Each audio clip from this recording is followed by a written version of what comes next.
حياكم الله مشاهدي منصة واحد عراق. اليوم راح نكون وياكم في تغطية خاصة لأصحاب السيارات من اللوريات والقاطرة والمقطورة.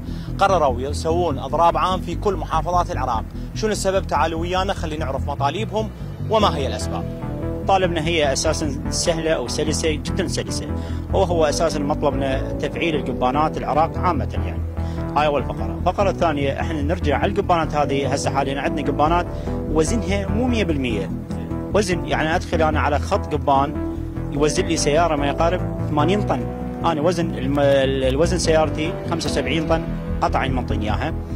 اطب على خط اغير اتجاه افتر وارجع، اطب على الخط الثاني يعطيني الوزن اقل من ما يقارب 72 طن. يعني هاي يعني مثل اضرب لك اياه.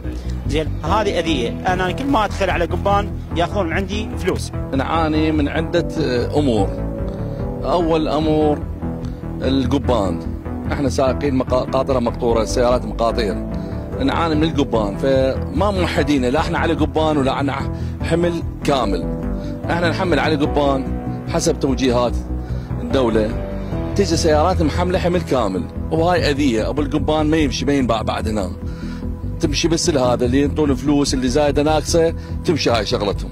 هذا امر. الامر الثاني انه سونار النجف ينغلق الساعه 12، وهو بالليل ممشى اللوريات بالليل، دائما اغلبيه الممشى بالليل، احنا نريده مفتوح 24 ساعه وخاصه بالليل.